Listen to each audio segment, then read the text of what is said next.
Good morning, everyone. And I'm excited we can reconvene for our next plenary session for today before we dismiss for lunch, exploring our use of technology and how that shapes us. The host and moderator for this session will be Dwight Baker. Dwight served as the president and CEO of Baker Bookhouse Company from 1997 to 2023, following his father, Richard Baker, and grandfather and company founder, Herman Baker. Prior to his appointment as board chair at BioLogos, Dwight served as the chair for three other boards: the Evangelical Christian Publishers Association, Theological Book Network, and the Land Conservancy of West Michigan. For more than 15 years, he has also been a tutor and Kids Hope mentor for urban students, and lately he is outdoors as often as possible, enjoying the amazing natural areas of Michigan. Welcome, Dwight.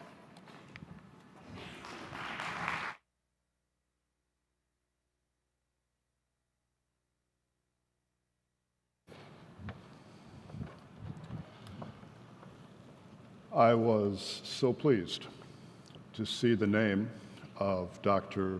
Felicia Wu Song on the list of speakers for this week, because I was privileged to receive a preview of Dr. Song's work and studies just 3 months ago when she spoke at Calvin University. And she was, her speech there 3 months ago was titled Restless Devices, Christian Formation in a Digital World, borrowing a title from her book, Restless Devices, which is for sale around the corner with the publisher's booth. Supplies are limited, even more so because I stole this copy last evening from their booth when the security guard was looking the other way. And I will return it there, because one should never steal books from a Christian publisher, ever. Dr. Song was introduced to the Calvin University and Grand Rapids community in this manner. Dr. Song is a cultural sociologist who studies the place of digital technologies in contemporary life. She is trained in history, communication studies, and sociology from Yale, Northwestern, and the University of Virginia. Her research focuses on the rapidly evolving digital technology industry and how the adoption of social media and digital devices alters the landscape of family, community, and organizational life. So the community of Grand Rapids gathered at the university on an afternoon in January, and we gathered anxiously and earnestly because we, of course, are part of that body of people who have been distracted, disrupted, altered, living lives of what Dr. Song calls uncommitted presence. And with that promise to realign us, we gathered at Calvin University and lined up before the stage, much like the Israelites gathering at the foot of Mount Sinai. We had been worshiping a false god, and we were waiting for Dr. Song to descend from the pinnacles of the academy with tablets in hand and explain how we should live. And when Dr. Song took the podium and spoke into the microphone, something extraordinary happened, because she didn't come with a prescription. I know your problem, and I'm going to tell you how to fix it. What Dr. Song did was she offered a testimony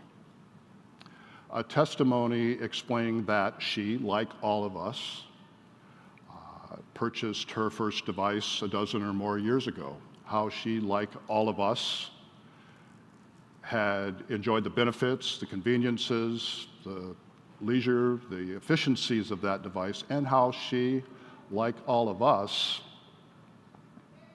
had become disrupted, distracted, and experienced the liabilities of the hegemony of a digital device. And only once that testimony was out there in the room, and it made it clear that she was one of us and she is in it together. Only then did she move toward a discussion, where do we go from here? So, friends, I offer to you the opportunity to prepare yourself to engage Dr. Song's challenges and for our commitments. I invite you to prepare to receive her bold vision of a better way of to live, and I ask you to join me in welcoming Dr. Song to the Faith and Science Conference.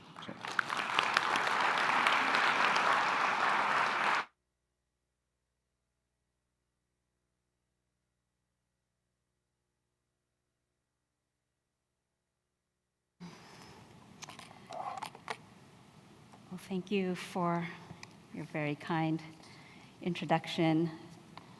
I was getting nervous there for a moment. It's like Mount Sinai. Wait, what's going on? It's a real honor to be here with you all. My assignment is to speak, as you've heard, on the formative effects of contemporary digital technology. But what I want to do is actually begin by talking about one of my favorite topics. Do I need this? I don't know. Food. So, let's see what's up there. Eat food, not too much, mostly plants. These words begin Michael Pollan's book, In Defense of Food and Eater's Manifesto. They function as the backbone of his proposal that we become more thoughtful about what and why we eat. On the surface, the directive to eat food seems a bit odd, since eating is a biological necessity. However, his emphasis is less on the word eat and more on the word food. That is, make sure that when you eat, you are consuming food, not just processed food products like margarine, if any of us remembers what that is, low-fat this, fat-free that, but real food like plants, animals, and grains. And in his manifesto, Pollan brings to light how most of our food consumption is defined by the modern food industry and its nutritionism, the tendency to see eating as merely an act of fueling up on the right vitamins.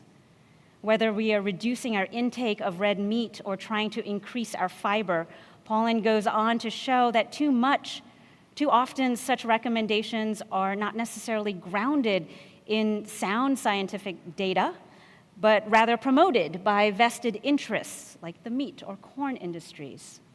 So he pushes back against this industrialization of food in the United States and calls readers to stop counting calories and begin to realize that the meaning of food is actually related, significantly related to nature, family, seasonality, and cultural identity. I want to propose today that just as we have been sold food-like substances purporting to be better than the vegetation and grains of old, we are also being sold dazzling relationship-like, reality-like, identity-like moments, often purported to be better than the embodied ways of old. In the same way that our contemporary modes of agriculture are often the result of a long string of decisions made by various commercial industries, government, and global markets, our social interactions, our everyday lives are increasingly enmeshed in digital platforms and services that are also the product of vested interests, searching for new and efficient ways to monetize our most basic needs for meaning and knowledge, relationship and belonging. And just as viewing food as merely a vehicle for nutrition destroys some of the most generative and delightful aspects of our humanity, so too does viewing our life experiences as merely a vehicle for social influence and transaction, or rendering our communications and other realities into mere fodder to be manipulated and commodified. Now, before anyone dismisses me as a nostalgic Luddite, please don't get me wrong. Like all things that undergo industrialization, the benefits that emerge from the industrialization of our relationships, social networks, and even our very selves are real and not to be diminished. I acknowledge that our current digital technologies do often help us to live lives that are more convenient and connected and efficient, inspiring, safe, and even meaningful. And yet we are naive if we don't seriously weigh these genuine gains against the genuine losses that we inevitably incur with any significant shift in our digital ecology, and when we unreflectively allow the drives of industrialization to dominate and define our lives. So what I want to do this morning is first situate this phenomenon of what I keep on saying, industrialization, within a sociological perspective, then demonstrate how this phenomenon is manifest in social media, and then consider briefly how the logic of industrialization is amplified through digital quantification, and close with a few thoughts about the place of the church in all of this. So, when I use the term industrialization, I'm drawing from a family of social theorists who've been interested in how the Industrial Revolution fundamentally changed the place of persons within society through the logics of bureaucracies, assembly lines, and corporate management, and have voiced concern about industrialization's unintended consequences of dehumanization. In the late 18th century, Max Weber worried that the entirety of our lives would become subsumed by the spirit of industrialization, where we read all of life through the lens of efficiency and productivity. He called this the iron cage of rationalization. And in the 1990s, American sociologist George Ritzer updated Weber's outlook by studying the fast food chain McDonald's as the modern-day exemplar of industrialization. You can see I can't get away from food. He examined how the true impact of McDonald's fast food success is the way in which more and more non-economic spheres of social life, like education, sports, and religion, have sought to become what he called McDonaldized. How schools and churches and other institutions have sought to model McDonald's in its particular vision of success and significance, the good, we might say, that consisted of these four features: the prioritization of pursuing efficiencies in any process, the setting of quantity over quality as the measure of success, valuing predictability as a virtue that fosters brand loyalty, and the reliance on mechanized control through technologies that remove the messiness of human decision-making and error. And in my own work, what I've tried to do is I've built on Ritzer's model and suggested that social media platforms have now pushed the influence of industrialization even further into the sphere of our relationships and our identities in the following ways. So first, I argue that we too have this drive to quantify when we are on social media. Whether we are on Facebook, Instagram, or TikTok, we spend a significant amount of time in digital spaces that keep a running and usually public tally of followers, friends, likes, shares, posts, comments. And this tacit assumption is that somehow these numerical counts function to indicate the value of what we and others have shared online. By framing and infusing our social experiences with such quantification, the social media industry gives us a measure of our apparent significance, as we, in our fragile egos, often use these numbers to tell us something about ourselves, the degree to which we matter in the world, and even the degree to which we exist. Unfortunately, as these digital spaces train us to gamify our own identities and social lives, the research is showing that this ruthless economy of likes and shares is linked to negative effects on self-esteem, depression, loneliness, and even political polarization and disinformation as we vie for affirmation and attention. This drive to quantify leads us to the second feature, how social media drives us to perform. When we communicate through social media, our dominant mode of self-expression tends to lean more towards broadcasting rather than interpersonal or relational communication. It is a social space where we necessarily perform our lives for mass consumption. And when we perform, we function like every astute child on the school playground. We pick up on what types of videos or posts are popular, which ones draw undesirable fire, and which ones get ignored. And so we are driven to perform in order to motivate more likes as a way to establish our bona fides in a digital playground that is brimming with other folks that are shouting for attention as well. Rather than revealing the mundane or negative, we feel the drive to selectively broadcast the positive. We manufacture our identities with set pieces of appearing happy and relaxed on summer vacation, or feeling sentimental or proud over springtime graduations, often over-enhancing our performances at will with carefully edited photos and painfully crafted expressions of apparent, quote, spontaneity.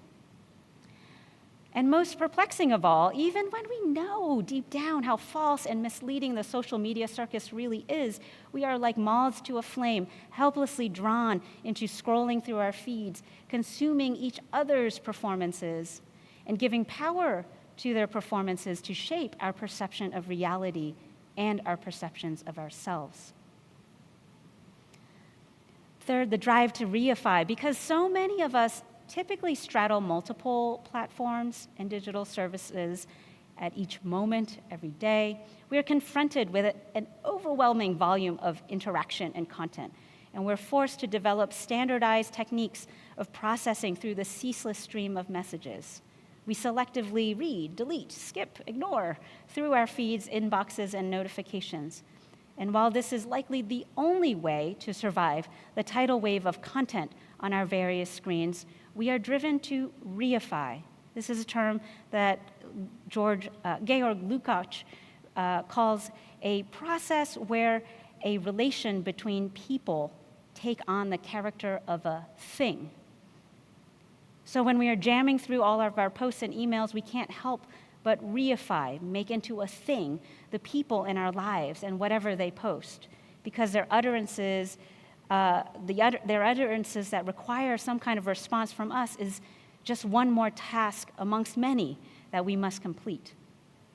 The weight of glory C.S. Lewis once attributed to each human being's personhood is nowhere to be found when mediated through our smartphones that are noisy and crowded with constant demand and content.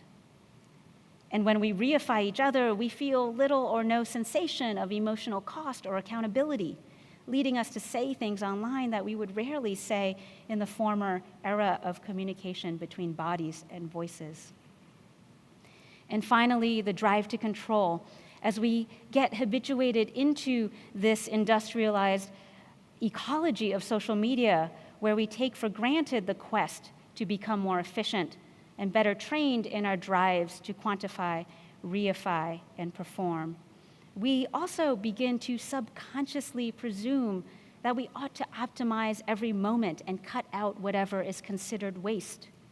That is, when we are caught up in the flow of social media, we give ourselves permission to control and manage what and who gets our attention. This is made easy when we cast our gaze upon our screens and we excuse ourselves from those sitting or standing next to us, or we excuse ourselves from noticing the places we inhabit or whatever is happening in our proximity. Why? Because the screens are telling us, they're beckoning to us, they're saying, those people, those places, those happenings are merely interruptions at best, and at worst, they are to us in our pursuit of control rendered as waste. And in all of this, what interests me is how social media mirrors and amplifies the dynamics of industrialization that we have been deeply immersed in for over 100 years. And that somehow this logic of industrialization is actually strengthened by these material systems of technologies that shape and undergird our fundamental experiences of relationship, identity, our perceptions of time and place, and even our sense of reality. And it's in this cumulative way that it comes to define the imaginary, the social imaginary of our age. Charles Taylor wrote that a social imaginary is something that incorporates a sense of the normal expectations that we have of each other, the kind of common understanding that enables us to carry out the collective practices that make up our social life.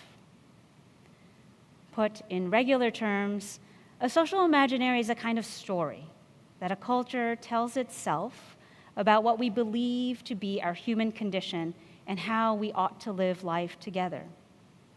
And I want to suggest that when we keenly observe not only what's happening in social media, but also what's said in ongoing conversations about the virtues and dangers of AI and machine learning, the common baseline that is thrumming at the foundation of all of these digital methods is a social imaginary of industrialization that takes on new powers and capacities when premised in digital quantification. And so for the sake of time, I'm going to just very briefly explore this idea that we are moving into this social imaginary of industrialization, right, in a new way through this drive to quantify in three points that, again, I'll move through quickly, but I'm happy to take questions on them later. So as I mentioned before, social media might lead us to rely on numbers as a measure of self-worth, but there are more latent or hidden powers that characterize today's digital quantification that function at the foundations of the automated systems, surveillance capitalism, online algorithms, and machine learning. So first, digital quantification has the ability to appear value neutral, that is value-free or neutral, rendering its formative and ethically consequential effects invisible to us. I'm sorry, I've blasted you with a lot of content. You're like, all my students, you're all reading the content and not listening to me. So just follow along. So on the first point, the appearance of neutrality. So think about our Amazon and Netflix recommendations. They seem to accurately reflect our desires and interests. ChatGPT appears to have a graduate level understanding of, well, almost anything. Facial recognition technology appears to identify the likely suspect for further investigation. In all of this, philosopher Anton Barber-Kay writes, the more digital technology is capable of anticipating and accommodating our desires, the harder it is to keep in view. The greater its formative power, the more it looks just natural or intuitive to us. That is, it's hard to keep in view that we're actually mediating our understanding of reality and what's going on through technology. So because of quantification's capacity to appear neutral and value-free, we tend to then willingly ignore technology's simulacra and mediating presence, and we allow ourselves to be drawn in and disarmed. We take and we consume, thinking nothing is happening. But the problem is everything is happening. Proprietary algorithms are ceaselessly churning out predictions of what will satisfy us next. Generative AI is delivering a persuasive composite of what already exists on the internet, which we know is all true, and then some. Facial recognition technologies continue to have a disturbingly high rate of error when seeking to identify faces that are particularly noted as Black or female. And yet these technologies have already become embedded in the organizational practices of many law enforcement contexts. So that is one trouble we need to pay attention to. Second, the business of digital quantification has motivated industries to further reify and objectify customers and users of technologies as merely sources of data.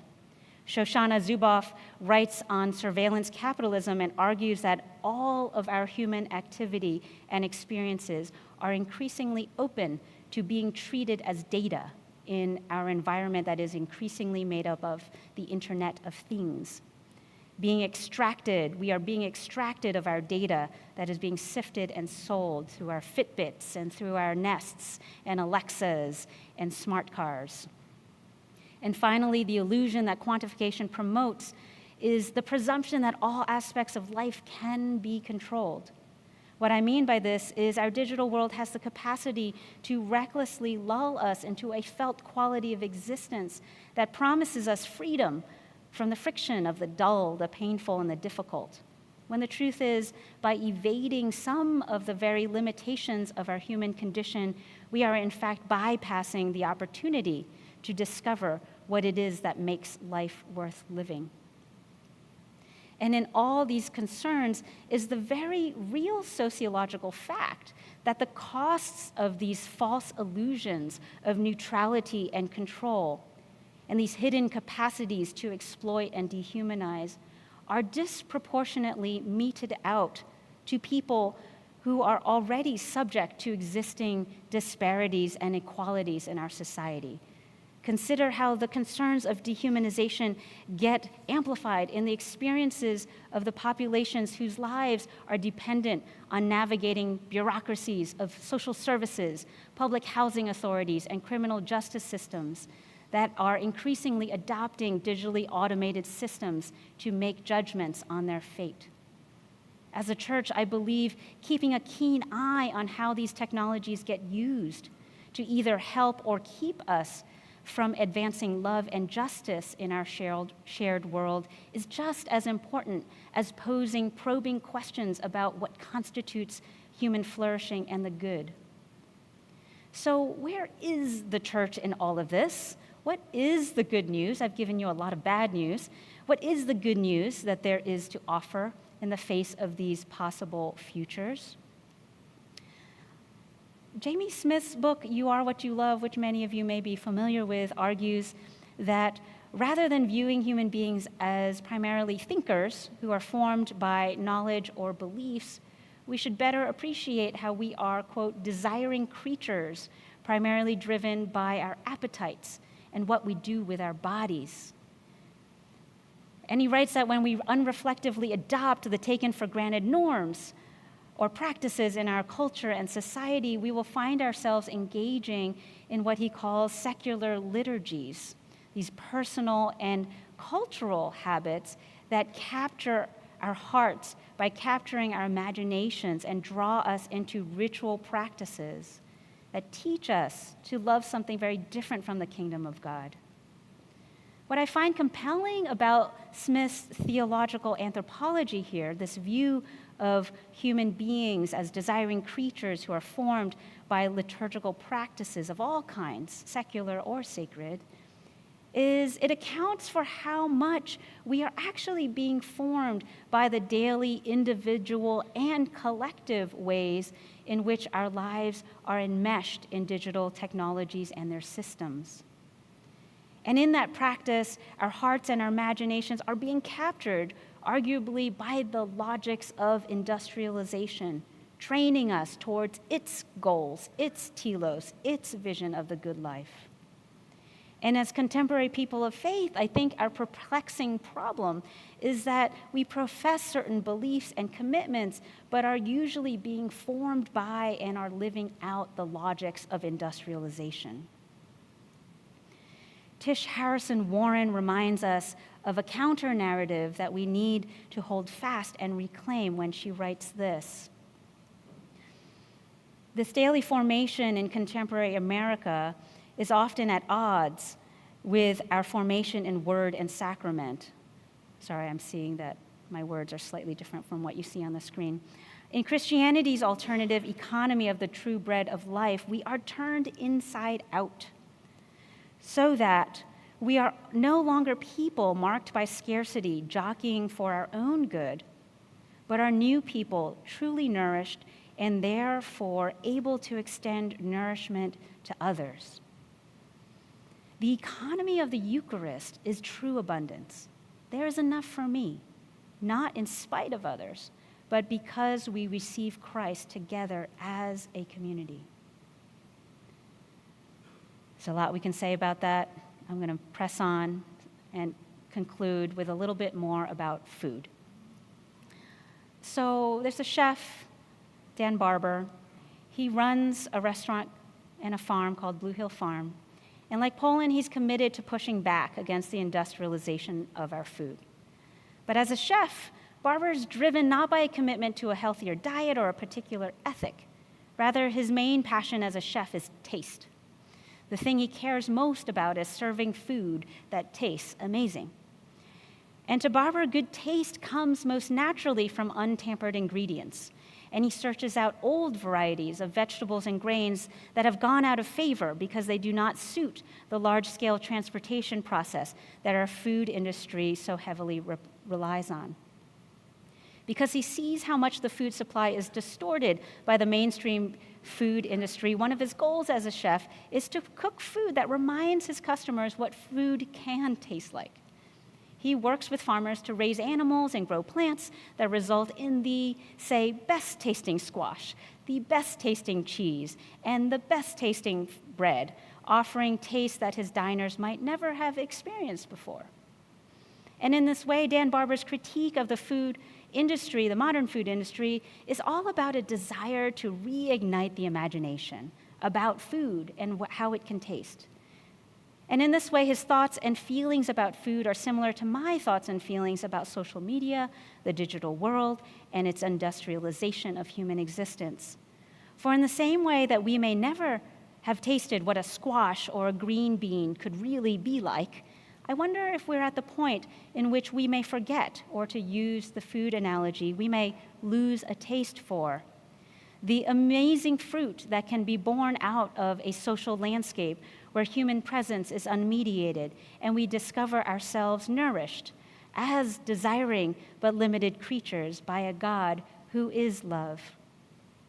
May we, the church, seek to imagine more deeply how to interrupt these industrializing tendencies of our digital technologies, not only in our individual lives, but in our collective lives as well, so that one day we can turn to those around us and those who are just as hungry as we are and say to them, "Come, taste, and see." Thank you.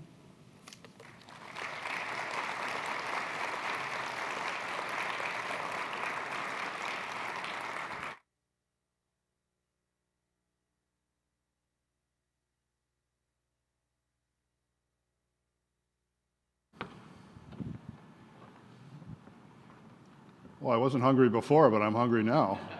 So you know the routine. Turn to the people around you and ask and invite, come, taste, and see.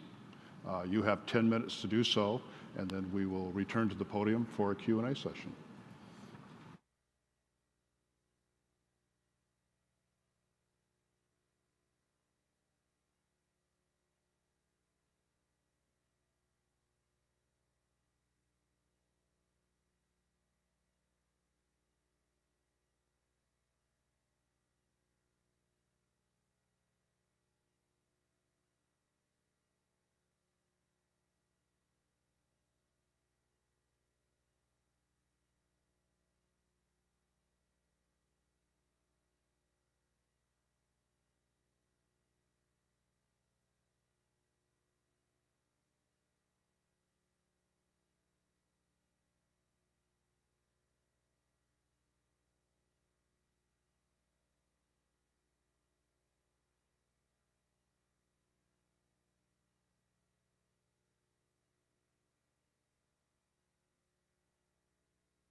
Back.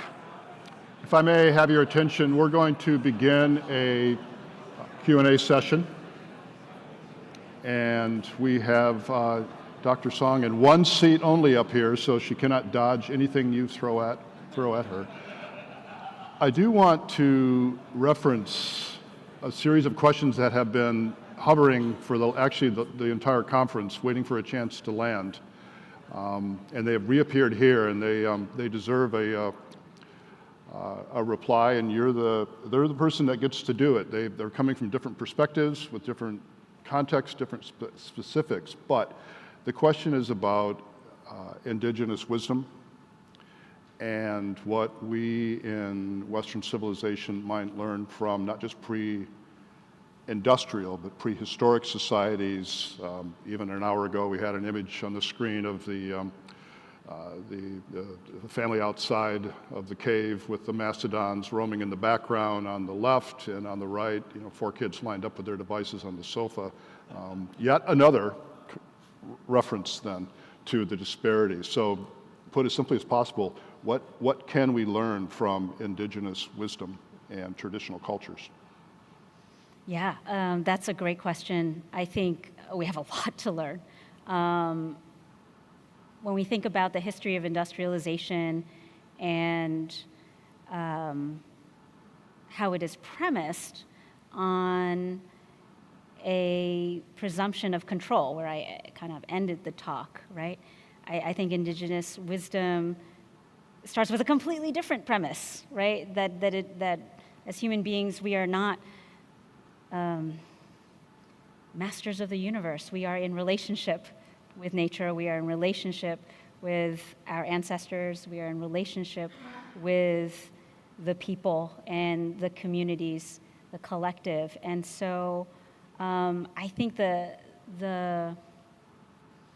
legacy of Western civilization, the Enlightenment, that kind of presumes mastery, control, individual autonomy, right? All of these things that are designed into so many of our technologies, right?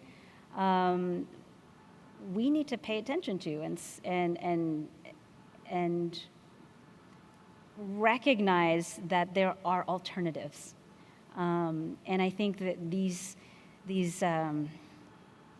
logics are hard to identify because they are part of the water we swim in. And so it is difficult, and it requires intention to reach out and go to other cultures, reach back historically, and recover how people have lived before, back to the food analogies, right? Find out what seeds were used, what gardening techniques were used in the past, right? That cultivated certain kinds of outcomes that we otherwise wouldn't see. So I think there's a lot of wisdom that is, I would argue, is part of God's common grace wisdom, right? That there's just truth that is truth, no matter what community holds it, and that as a church, I think we can perhaps be less afraid of exploring beyond what perhaps our particular faith traditions might have circumscribed us in. Okay, thank you. You posted a slide, the drive to quantify, and of latent effects reference the appearance, or the presumably false appearance of neutrality. And one participant asked, quantification is a major problem you reference, especially as it enters schools and churches. In churches, how can we properly manage expectations of membership growth versus real significant spiritual growth? Yeah. Well, I think that's a question that scholars actually have taken up. As I mentioned before, when George Ritzer wrote his thesis on McDonaldizations, others have picked that up and talked about the church growth movement and the megachurch movement that is fashioned with the same logic that McDonaldization has. And I think for churches, I would say perhaps what we need to do, and I'm going to sound like I'm a broken record, is I think one needs to go either, if you're part of a denomination, is to go back to the denomination's roots and find out what our ecclesiology and theology really is, right? I think a lot of times it gets lost or it becomes window dressing, but it's to lean harder into our historical traditions.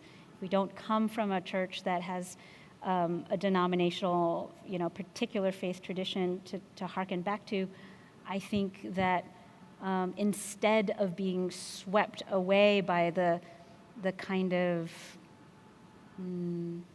external appearance of success and impact, it does require a lot of really hard, soul-searching commitment to go back to the mission that is probably written into every church, right? Like, I don't think there is a mission statement by any church that says we want to fill more pews, right? Like it doesn't say that, right? It says something else. It's an effect. It says something else about what kind of following after Jesus we are trying to engage in.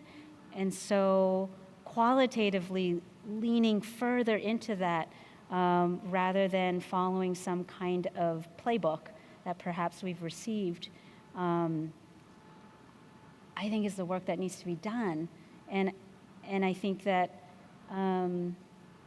unfortunately, when we look at our society, it's like the needs are so great. There are people that are longing for community and belonging and significance, and they're not finding it in the church, right?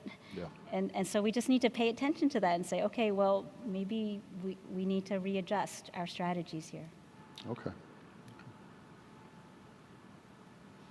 Every time I read the book of Acts and then find that phrase, their numbers were greatly increased, I think, well, those were the days. So there's a lot of things in Acts that were happening that we're like, those are the days. of course, we weren't executed publicly either, so I guess you got to take it all. Not to be a slave of quantification, but here's a highly quantified question that I'm going to read. In an economic system, including the academy, we are encouraged to develop a personal brand and market ourselves. And how do we reject, or presumably should we reject, this without rendering ourselves unemployable? Yeah. Yeah. Sorry, they voted.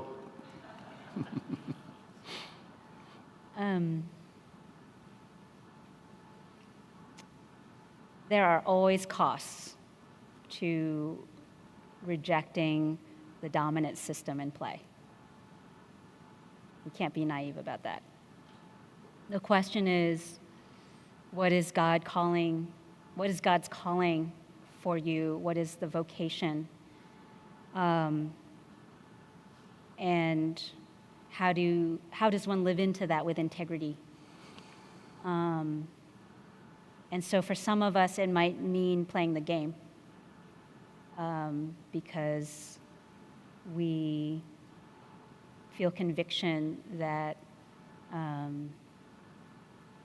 God has gifted us to be able to run in certain circles, and that the presence of someone whose work is informed by their faith is significant and important. Others of us might feel that not playing parts of the game is actually part of our witness, and that is part of God's call on us. And so I think all of that requires incredible amounts of discernment and honesty, because as an academic, I know the pressures are huge, and I don't want anyone to lose their jobs or their livelihood. But I think there are ways that we can at least be more reflective about what the costs are to our work, the quality of our work, the quality of our lives, the ways that we're treating other people when we are submitting to the logics of industrialization. Okay. Yeah. So one participant quoted the words of Jesus Christ, where if your hand causes you to fall away, cut it off, and asks, given the dangers of social media, should Christians turn from it? Which is a very vivid quote, because the cover of your book, which is for sale at the InterVarsity booth with possible exception of the copy Thank you. that is stolen and now in my possession, does have, you might note, a disembodied hand holding a phone. Now, I know from your visit to Calvin University 3 months ago, that is not your prescription. But since I promised this room a short time ago a series of compelling challenges, would you be willing to share your recommendation in the light of this question? Yeah. Let's say personal practices that would help, because we are most likely to continue to cling to our phone, even if it cost us our left hand. Yeah. Yeah, I mean, I think, again, my answer about our individual social media use is like my previous one. I don't have a universal prescription for everyone, because I think we all have different needs and responsibilities and life situations. So it's very complicated to know why and how social media might be significant. But with that said, as you mentioned, I think there are ways in which we can, again, be more intentional about the way that our uses of our digital technologies impact us or set demands upon us. So practical things. One very small, modest move that any of us can make is to perhaps set boundaries in our lives that push back against the norm of being permanently connected to our devices, constantly being available to whatever beck and call comes through our notifications. So that can look like, 15 minutes in the morning after I wake up, I'm not going to look at anything that's on a screen. I'm going to go make my coffee. I'm going to go look outside. I'm going to read scripture. I'm going to take a walk. I'm going to do sit-ups, whatever it is, right? Give yourself a little bit of time just to wake up and breathe and live before the onslaught comes upon you. Similarly at night, right? Perhaps we protect our rest by just giving ourselves that buffer that says, I'm not going to bed with my phone in my hand. It's going to be charged on the other side of the house. And I'm going to give myself 15 minutes or 30 minutes without a screen to prepare myself for the rest that God is giving me as a gift. And so it's a way, I think of it as not a punitive, self-disciplining action. I think of it as a protecting sacred times in our lives that say, it is like a Sabbath, right? It is to say, I am free for this period of time, even if it's just 15 minutes in the morning and in the evening, from all of the effects that I know this device has on my life.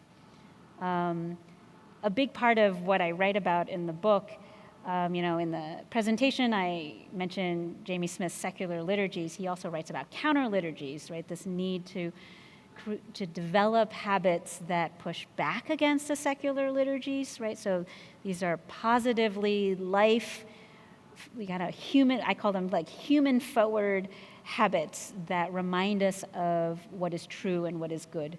And so we can engage in counter liturgies that push us to remember what life is like in a non-industrialized setting, right? So the example that I give and that I talked about at Calvin was an experiment in monotasking. And so the experiment in monotasking is to push back against the habits of multitasking, right? So many of us use our digital technologies to do many things at once. And so monotasking is an experiment to find out what happens if I just do one thing and only that one thing, right? And so what happens when I drive? And I only drive. Only do this when nobody else is in the car, okay? If someone's in the car, you should talk to them. But if you're in the car alone, right, like what would it look like to just drive and not listen to a podcast or be making phone calls, right, or whatever?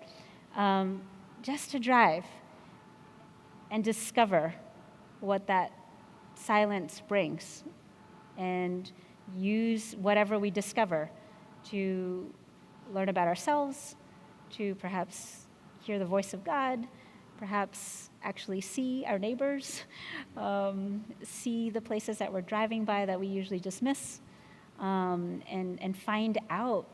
This is kind of the same thing that I was alluding to at the end of the talk, is find out what we're missing. There are so many things that we're actually missing when we are bent on control, when we are bent on getting things done, when we are bent on productivity. Like gardening and bread making and playing bass guitar, which you presumably don't do at the same time. No. Okay. No, that would be very difficult. All right. Yeah. Well, Monotasking on those things for sure. Okay, there too. Yeah. All right, those are ideal final words. So please join me in thanking Dr. Song.